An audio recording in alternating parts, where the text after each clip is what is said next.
नमस्कार दोस्तों, knowledge stream और सेंटर ऑफ लर्निंग में आपका स्वागत है। आपकी एग्जाम प्रिपरेशन को और बेहतर बनाने की तरफ एक कदम। दोस्तों, आज के लेक्चर में हम एक बहुत ही इंपॉर्टेंट टॉपिक पे डिस्कस करने जा रहे हैं। आधुनिक भारतीय इतिहास से रिलेटेड है। बेसिकली ब्रिटिश पीरियड से हम ये जानने जा रहे हैं कि जैसे जो ब्रिटिश से इंडिया में आया था 1600 ईस्वी में एज ए ट्रेडर, तो उसने सबसे पहले अपनी फैक्ट्रीज जो इस्टेब्लिश की थी इंडिया के डिफरेंट पार्ट्स में। उसके पश्चात जो उसने प्रेसिडेंसी को, वही फैक्ट्री चेंज हुई थी प्रेसिडेंसी में, और प्रेसिडेंसी फाइनली जो है ना डिवीजन हुआ, और जो टेरिटरी उसने वॉन की जीती उनको फाइनली प्रोविंसेस में बदल दिया। इस तरीके से ये जो चेंज ओवर हुआ फैक्ट्री से प्रेसिडेंसी, प्रेसिडेंसी से प्रोविंसेस, और कौन सा प्रोविंस किस ईयर में बना और किससे अलग हुआ, ये सारी चीज़ें आज के लेक्चर में हम डिस्कस करेंगे। तो आज लेक्चर का जो टॉपिक है वो है history about development of states in British India. चलिए आज का लेक्चर स्टार्ट करते हैं। स्टार्ट करने से पहले आपसे अनुरोध है कि नॉलेज स्ट्रीम चैनल को जरूर सब्सक्राइब कर लें और नेक्स्ट वीडियो के नोटिफिकेशन के लिए बेल आइकन दबा लें। इसे दोस्तों के बीच में शेयर करना ना भूलें। जो भी एग्जामिनेशन की तैयारी से जुड़ा हुआ है उसके लिए बहुत ही लाभदायक होगा। तो क्वेश्चन आता है, जो ये प्रोविंसेस थे या प्रेसिडेंसी या उससे पहले फैक्ट्रीज थी, ये एक्चुअली इनका पर्पस क्या था? तो जैसे कि यहाँ पर लिखा हुआ कि ये जो प्रेसिडेंसी, प्रोविंसेस या फैक्ट्रीज थी, ये बेसिकली पर्पस था उनके जो एडमिनिस्ट्रेशन के काम होते हैं वो यहीं से हुआ करते थे। जैसे आज कल अगर हम बात करते हैं तो प्रेजेंट कंडीशन में एक पर्टिकुलर स्टेट लेते हैं, उसको तो मंडल में डिवीजन किया जाता है, और मंडल के बाद जो है ना डिस्ट्रिक्ट हेडक्वार्टर आते हैं। तो इस तरीके से जो एडमिनिस्ट्रेशन पॉइंट ऑफ व्यू से फैसिलिटेट करने के लिए एडमिनिस्ट्रेशन को इस तरीके का डिवीजन किया जाता था, और ये चला आ रहा है ब्रिटिश काल से। तो जैसा कि इन सभी को कलेक्टिवली की अगर हम बात करते हैं, कलेक्टिवली सामूहिक रूप से दे वर कॉल्ड ब्रिटिश इंडिया। और इनका जो एग्जिस्टेंस का टाइम था वो था 1612 ईस्वी में से लेकर 1947 ईस्वी तक। उसके पश्चात जो हम जानते हैं कि इंडिया आज़ाद हो गया था और इंडिया एक सोवरेन स्टेट बन गया था। उसके पश्चात उसके हाथ में एक पावर आ गई थी जिसकी वजह से वो अपने जो है स्टेट की बाउंड्री को निर्धारण कर सकता था। अगर हम हिस्टोरिकल पॉइंट ऑफ व्यू से अगर बात करते हैं तो ये जो पीरियड है 1612 से लेकर जो है ना 1947 ईस्वी तक का, इसको हम 3 पार्ट में डिवाइड कर सकते हैं। एक पार्ट हो गया, पहला पार्ट जो है ना 1612 से 1757 ईस्वी तक का, जिसमें हम जानते हैं कि 1757 ईस्वी तक ईस्ट इंडिया कंपनी ने एक पॉलिटिकल पावर गेन नहीं किया था। और जैसा कि हम जानते हैं कि जो बैटल ऑफ प्लासी था 1757 वो एक टर्निंग पॉइंट था, जिसके पश्चात जो है ना ईस्ट इंडिया कंपनी ने एक पॉलिटिकल गेन इस्टेब्लिश किया था, और वहाँ से जो है उसने not only commercial point of view पर पॉलिटिकल पॉइंट ऑफ व्यू से भी अपने आप को स्ट्रॉन्ग कर लिया था। तो बैटल ऑफ प्लासी 1757 बहुत ही इंपॉर्टेंट टर्निंग पॉइंट था। तो इस तरीके से जो पहला पीरियड है 1612 से 1757 ईस्वी तक, तो ईस्ट इंडिया कंपनी ने फैक्ट्री सेटअप की थी। फैक्ट्री क्या होती है? बेसिकली ट्रेडिंग पोस्ट हुआ करते थे, जहाँ पर जो है ना कच्चा माल वहाँ पर पूरे देश से लाया जाता था, उसके पश्चात जो है ना उसको एक्सपोर्ट कर दिया जाता था या अपने देश को भेज दिया जाता था इंग्लैंड में, जहाँ पर वो कच्चा माल जो है ना फैक्ट्रीज में वो एक प्रोडक्ट के रूप में, एक मैन्युफैक्चरिंग प्रोडक्ट के रूप में फिर से जो है ना इंडिया में आ जाता था इन्हीं फैक्ट्री में, और उसके पश्चात डिफरेंट जो लोकेशन है इंडिया के वहाँ पर डिस्ट्रीब्यूट कर दिया जाता था। तो ये एक ट्रेडिंग पोस्ट थी और सेवरल लोकेशन पे उन्होंने इस्टेब्लिश कर ली थी, और मोस्टली जो है कोस्टल एरिया में ही इस्टेब्लिश थी। हम जानते हैं कि सबसे पहली जो ब्रिटिश ने जो ट्रेडिंग पोस्ट इस्टेब्लिश की थी वो सूरत में की थी 1613 ईस्वी में। और by the mid of 18th century 3 presidency town, जिन्हें मद्रास, बॉम्बे और कलकत्ता के नाम से जाना जाता है, वो ग्रो हो गए थे। मतलब मिड 18th सेंचुरी लगभग 1750 के आसपास का। तो ये 3 जो प्रेसिडेंसी टाउन, जो ये ट्रेडिंग पोस्ट है, ये फैक्ट्रीज थी, वो कन्वर्ट हो गए 3 प्रेसिडेंसी टाउन में बदल गए थे, जो बॉम्बे, मद्रास और कलकत्ता के नाम से हम जानते हैं 3 प्रेसिडेंसी। इस तरीके से हमने जो पहला फेज देख लिया 1612 ईस्वी से लेकर जो है ना 1757 ईस्वी तक का। अब नेक्स्ट जो फेज है, जो पीरियड में 1757 से 1858 तक का पीरियड आता है, जिसमें ईस्ट इंडिया कंपनी का जो एक रूल इस्टेब्लिश हो जाता है, पॉलिटिकल वो बहुत स्ट्रांग हो जाती है, और इंडिया के डिफरेंट पार्ट्स को डिफरेंट पॉलिसीज के द्वारा, अगर हम बात करें सब्सिडी अलायंस हो गया या डॉक्ट्रिन ऑफ लैप्स हो गया, इस तरीके से जो है ना कि सारी पॉलिसी के द्वारा उसने काफ़ी जो प्रोविंसेस थे या प्रिंसली स्टेट थे उनको वोन कर लिया था, जीत लिया था। तो ये पीरियड था 1757 ईस्वी से लेकर 1858 ईस्वी के मध्य था। और इनको जो प्रेसिडेंसी थी उन्हीं में इंक्लूड कर लिया गया था। तो फाइनली जो प्रेसिडेंसी और बड़ी हो गई थी, एनलार्ज हो गई थी, उसके पश्चात पीरियड आता है जब इंडियन रिवेलियन होता है, 1857 का विद्रोह होता है। उसके पश्चात जो कंपनी अबॉलिश हो जाती है और जो पावर क्राउन के हाथ में चला जाता है, और वो पीरियड होता है जो जिसमें ब्रिटिश क्राउन रूल करती है, वो 1858 से 1947 ईस्वी के मध्य का पीरियड होता है। और उसमें जो प्रेसिडेंसी थी उनको डिवीजन कर दिया जाता है एडमिनिस्ट्रेशन पॉइंट ऑफ व्यू से, एडमिनिस्ट्रेटिव पॉइंट ऑफ व्यू से, ताकि जो एडमिनिस्ट्रेशन आसान हो जाए, वो प्रोविंसेस में बदल जाते हैं। तो ये जो पीरियड होता है 1858 से 1947 का, ये प्रोविंसेस वाला पीरियड माना जाता है। और उससे पहले जो 1757 से 1858 का पीरियड था, उसको प्रेसिडेंसी वाला पीरियड माना जाता है। और उससे पहले जब हमने डिस्कस किया कि 1612 से देख लेते हैं, 1612 से 1757 इसी के मध्य का, तो ये फैक्ट्री वाला पीरियड था, यानी ट्रेडिंग पोस्ट वाला पीरियड था। इस तरीके से ये चेंज ओवर होता है। इस तरीके में से जो पूरा पीरियड था 1612 से लेकर 1947 ईस्वी तक, अब उसको 3 डिवीजन में डिवाइड कर लिया, फैक्ट्री, प्रेसिडेंसी और प्रोविंसेस में। अब थोड़ा हिस्ट्री देख लेते हैं। 1608 में जो मुगल अथॉरिटी थे, उन्होंने इंग्लिश को अलाउ कर दिया था ईस्ट इंडिया कंपनी को कि स्मॉल ट्रेडिंग पोस्ट या फैक्ट्री स्टैब्लिश कर सकते हैं सूरत में। और जो 1612 इसमें फैक्ट्री बंगाल में स्टैब्लिश हुई थी, और उससे पहले जो फैक्ट्री आई थी वो सूरत में आ गई थी। और ये एक 1611 में भी फैक्ट्री आई थी, वो जो कोरोमंडल कोस्ट है वहां पर भी एक फैक्ट्री इन्होंने स्टैब्लिश कर दी थी।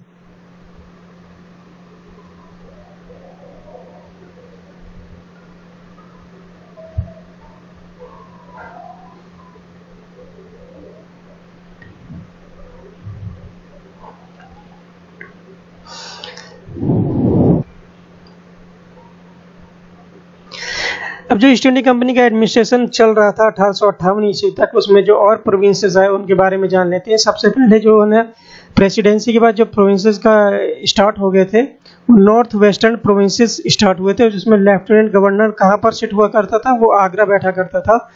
The original seat of government was Allahabad. इससे पहले जो आगरा से पहले जो ओरिजिनल सिटी जब नॉर्थ वेस्ट प्रोविंसेस बना था, उस समय वो इलाहाबाद हुआ करता था, और आगरा शिफ्ट किया था 1834 से 1868 ईस्वी के मध्य। तो 1834 से 1868 ईस्वी के मध्य ये आगरा हो गया था, नॉर्थ वेस्ट प्रोविंसेस का हेडक्वार्टर।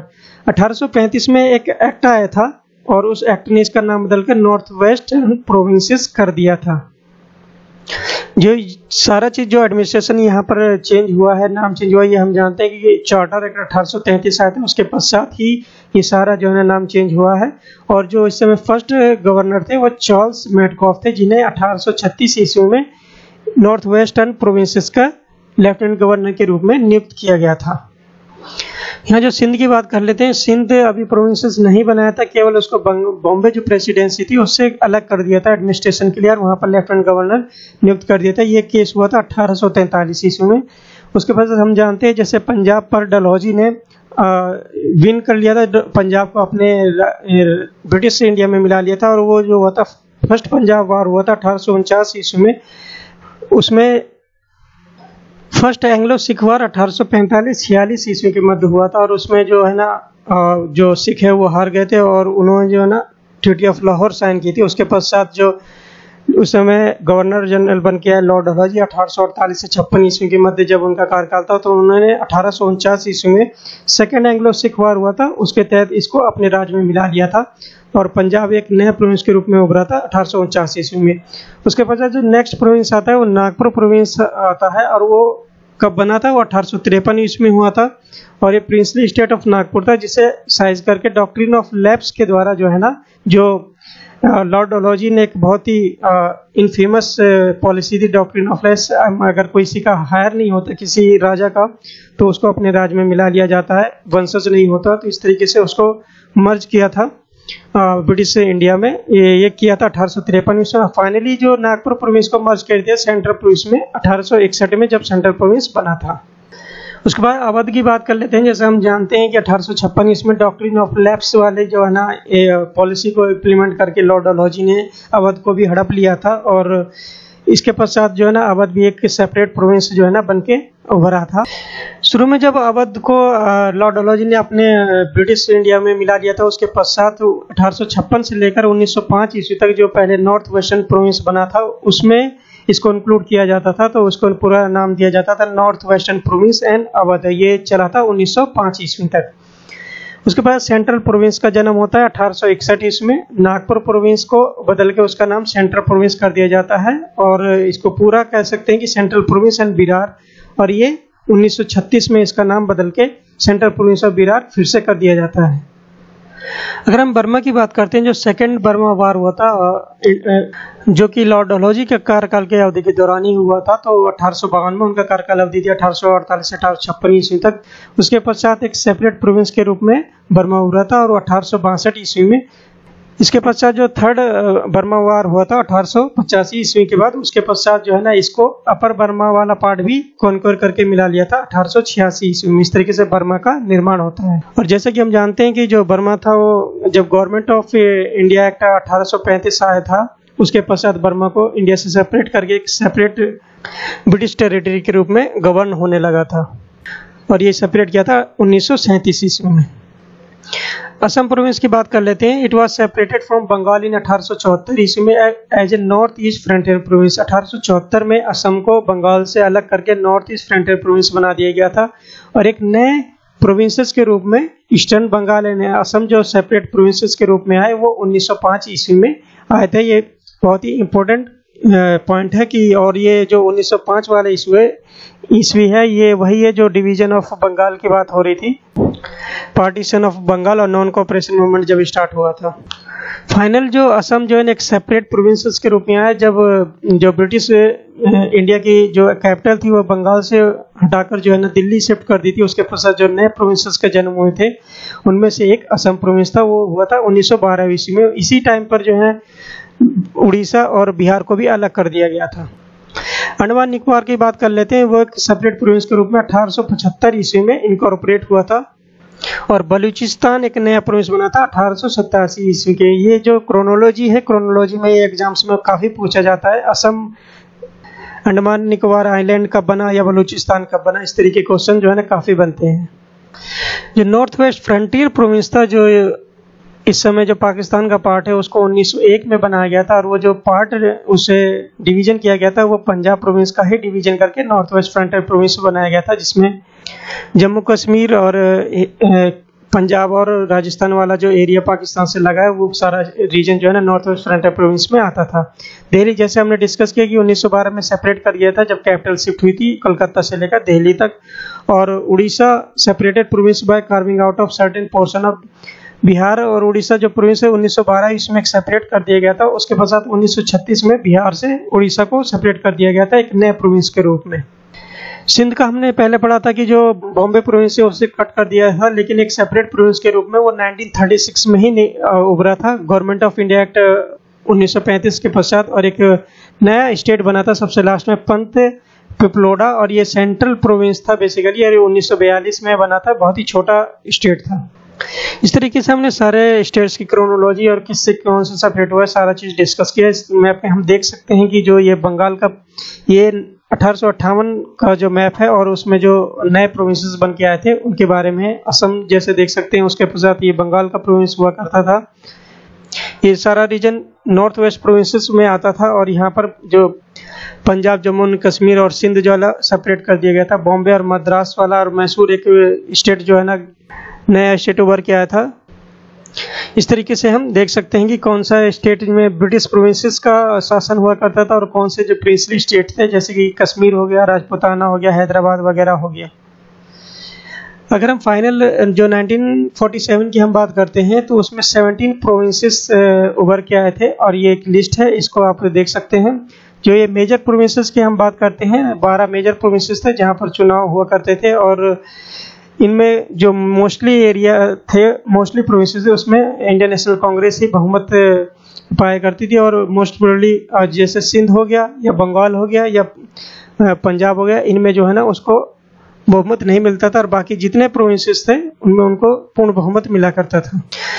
पार्टीशन के बाद जो 17 प्रोविंसेस जो 1947 ईस्वी के जब 3 जुलाई 1947 को माउंटबेटन प्लान आया, उसके पश्चात 17 जो प्रोविंसेस थे उसमें से 11 प्रोविंस इंडिया के पक्ष में आए, और 3 provinces Balochistan, north west frontier province और सिंध जो है ना वो पाकिस्तान को उन्होंने ज्वाइन किया, और जो 3 बचे वो प्रोविंसेस जिसमें पंजाब, बंगाल और असम इसका डिवीजन हुआ और दोनों में पाकिस्तान और भारत में ये डिवाइड हो गया।